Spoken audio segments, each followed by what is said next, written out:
Charles River Mad Scientist League and the Watch City Steampunk Festival are pleased to present the 2021 Virtual Mad Science Exposition. We are very grateful to the scientists participating in this event for taking the time to provide these educational and informative demonstrations of their latest creations. We hope that this presentation inspires those of you in our audience who are scientifically minded, intellectually curious, or just inclined to mess about with things to see what happens, to go forth and unleash your own creations on the world. Do it for science!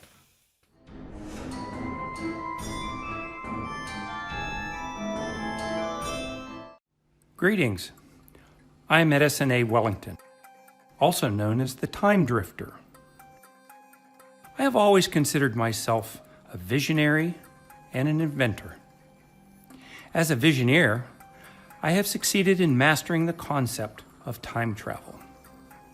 As an inventor, I created a machine that enables me to travel within the time continuum. This is my latest travel machine, unit number 4. It's the smallest. It's powered by andesite crystals and barium chloride. I was born near Stockbridge, Massachusetts in 1851. As a young boy growing to adulthood, I developed an acute interest in math, science, and physics. This is where my fascination with time and time travel began. I went to study at several prestigious Boston universities of the time, where I created my theories and hypotheses about time and time travel. Unlike other time travelers who tend to travel to specific designated times, my travel is more like that of a leaf in the wind. What makes my time travel unique is that it uses the ripples of the major time continuum, rather than the mainstream. When the strength of the ripple begins to decrease, that is when I can exit the ripple and return back to normal time. My work has allowed me to collaborate with other such visionaries as Nikola Tesla, sharing ideas and inventions about time and space continuum. Over the course of my career, I have made 4 travel units that have taken me through the past, the present, and the future, and led me to be known to many people as the Time Drifter.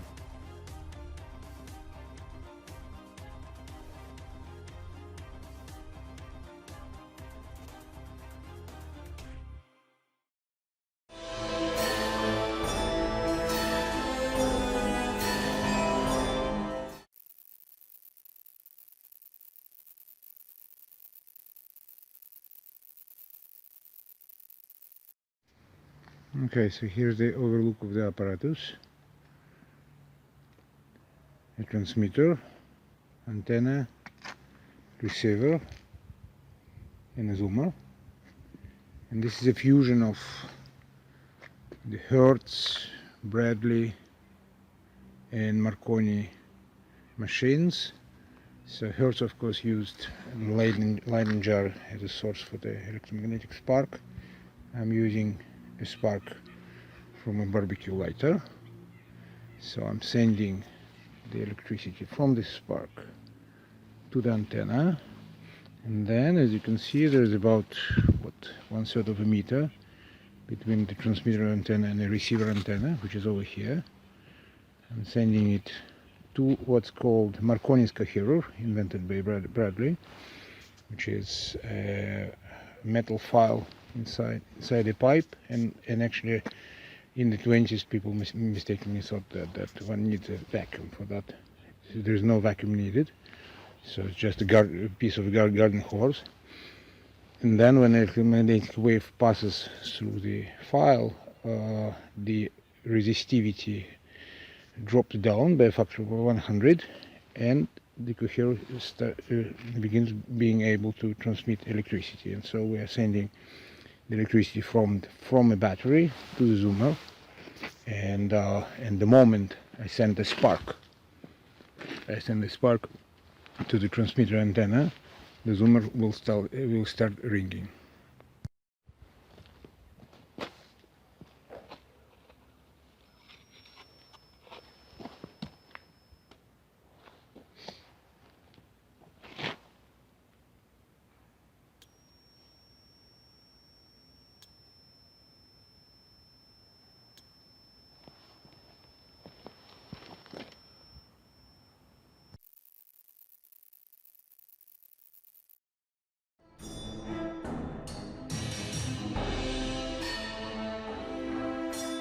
Okay, well, we'll just keep going and cut that out if necessary.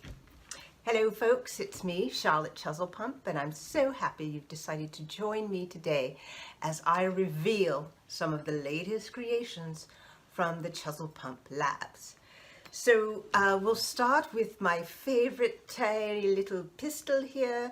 You see, it is not deadly, however, it is capable of shooting a blinding beam and slowing down any pursuers. It's very effective, and especially at night when the pupils are not quite dilated, it stuns the nasties into utter blindness and chaos. And the next thing you know, they're tripping all over their feet. So this is, of course, a wonderful, handy, small arm that can fit in a boot or tucked into a bra, wherever you can find to hide your little blinder blaster. Very good to have. Next, of course, while we're on weaponry, let's go ahead and discuss the alien stopper. That's right, the alien stopper. It is quite effective in combating the virulent and nasty demons of the deep space. You see, if they come close, the radar inside the gun goes off, which, let's see if you can see the radar. Yes, the needle starts to really go quite mad, and then you know you've got alien potential abductors nearby. And so what's very handy is that you simply start it up, here we go, by whirling the chain. You just whirl the chain a couple of times, you see, and that's all it takes. And the next thing you know, it activates the crystal and gold flake power booster, and this sends a rocket blast of the most amazing alien stoppage material. And what it does is it's quite effective in encasing the aliens in a wonderful temporarily, how should I say, suspended animation. And this animation allows us to transport the aliens to the judicature of impartiality for questioning. That's all. We just question. We don't do anything else, of course. Naturally, we try to stay polite here.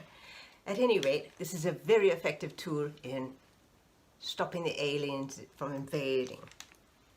Then, of course, well, you know, Feldspar, my beau, he's rather fond of mining. In fact, that's where I get my crystals and golds and some of the products that I make, and that helps soup them up quite a bit.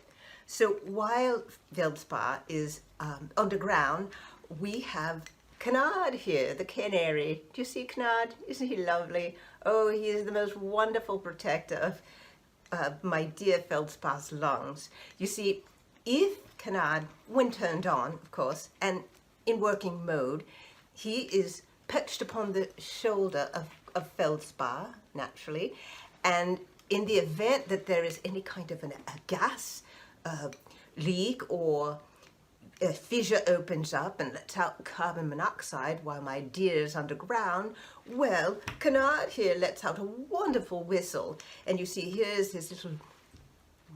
his musical notes. Can you see them? I think they're quite blurry here on the camera. Well, let's see if we can get any closer. Well, you can't quite make them out, but they're there, really. It's the notes to music.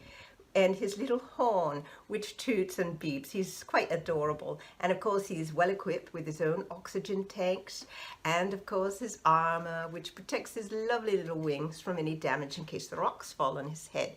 He's lighted. He's got a light here in his chest, and he's also got a light on top of his adorable little head. That's Canard. He is such a lovely friend to have, and quite necessary too underground. You never know. It's quite dangerous. It's dark and gassy, and really Feldspar shouldn't be fooling around, but he really likes to dig. Who am I to stop him? So I've created Canard to protect my love. And we'll start out with the journeying. Of course, I do journey quite regularly, and I assist Feldspar in locating appropriate areas for mining. Some are old mines, but on occasion we have to develop our own mines. And so while we're flying about in our airship, what we'll do is we will use our handy dandy navigational journal. Yes, as you can see, it's quite well equipped. It gives us all of our coordinates for travel, whether it is by balloon, by rail, or by airship or boat, you see, because this is both a boat and an airship. It's quite a wonderful creation that we've worked very many years to perfect, and we have it docked right now in port. At any rate, once we are aboard whichever vessel, we simply open the book, and with our navigational pen, we scribble out exactly what it is we're looking for. On occasion, feldspar is looking for iron ore, or something quite precious like platinum or deribium. And so what we ask the journal to do is locate where we might find it. And as you can see, it's well equipped with a large map of all the territories that we've so far surmised. And now, of course, on the back, we have our own maps that we have taken notes that give us coordinates for the appropriate areas that we've already searched and that still need to be investigated further. At any rate, we put in the data inside the pages of the book, and our wonderful navigational journal automatically updates the ship's navigational system in order to guide us to the territory where digging would be appropriate. And now you've already seen our wonderful canard, but I'm so proud and in love, absolutely, with my dear friend, Owlatius. Oh, Owlatius is fabulous. He's a wonderful aid for all of our journeys. He's so helpful, and he's really quite the scout, you see. He, of course, is equipped with jetpacks, and we simply give Aloysius the information, and what he does with the navigational journal, he has the information input into the chip that we have installed in his little brain, and he can immediately pinpoint the area. The journal is very good for generalized areas, but if we want the details, we turn to Owlatius. So Owlatius he was a baby owl, and we rescued him. Unfortunately, he didn't survive, so we took what was left of Owlatius and we transformed him into a baby owl robot, and he's quite fantastic at his work. So you can see he has his own set of maps, and they're just the right size for Owlatius to manage and read. And what he does, which is so adorable when he's activated, of course, is he uses his own little miniature spyglass to better define where it is he'll be traveling to. And then, of course, he helpfully informs us through his little scribble pad here where it is we need to go and what it is, what tools we'll be needing for our adventures. Sometimes it's a pick, and sometimes it's a drill, other times it's dynamite. So Owlatius is very helpful, and he's a wonderful friend. I think that everybody should have a mascot when they're doing their travels and their research. Of course, he's very helpful. Now, what else have I got to show you? I think that might be all. It is not all. I take a fancy to, well, documenting everywhere we've gone. And what I've done is I have taken all the best technology that I have, and I've created this wonderful steam camera. That's right, my wonderful steam camera with a removable flash in case I do not need it. Most of the time I do quite need a flash, but at any rate it's powered with electrodes and gears, and it's got a little power plant over here, as you can see, and that lets us know if the pressure's too high. And we simply look through the viewfinder right there and pull our chain, and we've got the image captured. It's quite marvelous, really. Quite a wonderful handy tool, and sometimes we use it to take selfies. Not too often. We're not that conceited, not really. So those are some of the trinkets that we have been working on for quite a number of months here, and in isolation it has enabled us to perfect our equipment. Now, of course, I didn't mention this before, but this is my wonderful friend and very scary assistant. It really is just a stick for beating the mess out of baddies, but it's rather intimidating, don't you think? Yes. Well, I don't have to do it very often as far as hands-on types of operations, because I have my wonderful gauntlet, which the needle has gone quite crooked. However, you can see that this handy device, it's quite comfortable to wear. It has every feature you could possibly want. It's got a timepiece, if you can see underneath, and this wonderful laser pen, and this enables me to stop the baddies in their tracks from quite a distance away, and I simply don't even have to touch anything. It's voice activated. It's quite a marvelous tool, and I'm so glad to have it, and that way I don't have to beat off the baddies with my skull stick. I hope you've enjoyed the tour, and I hope that you do come back and see what we have in store next time. Thanks so much.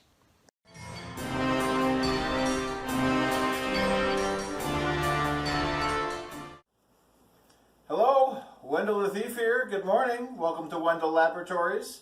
I would like to introduce to you my COVID creation. This is the BFG 300. We'll let you decide what you think BFG stands for, but the 300, I will tell you, is 300 rounds of armor-piercing ammunition in here.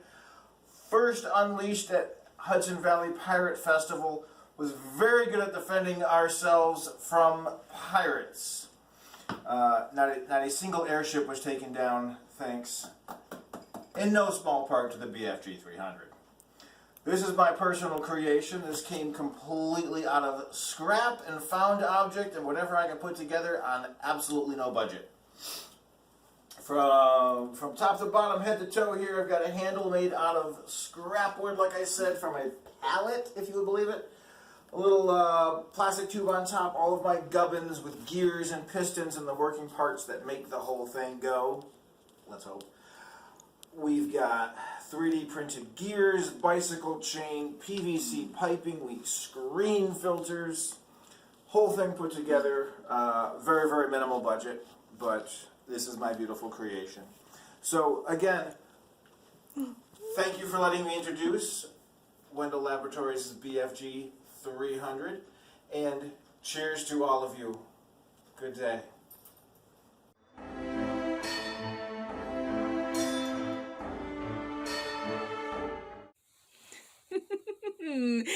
12 years ago, I, Dr. Wilhelmina von Fischbottle, attempted to introduce a fantastic new invention to a live audience at a local gathering of science aficionados. Or was it science fiction aficionados? They called it Aresia. Doesn't matter. I called my technological marvel the Rodention Transmuting Ray Gun, and it was going to transform the entire audience into large hamsters. Oh! It was glorious. A back-mounted portable power unit connected to a double-barreled aiming rifle powered by a set of equations that was guaranteed to have the audience squeaking in their seats. Oh! It should have worked. It didn't work. But over the past dozen years, I haven't given up.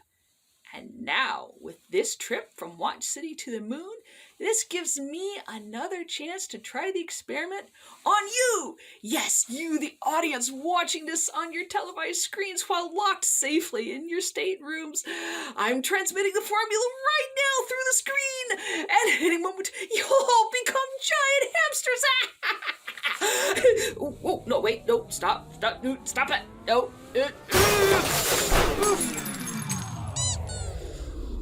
Didn't work, did it? Fine. I'll go back to the drawing board again. But just you wait. One of these days, you're all gonna be hamsters.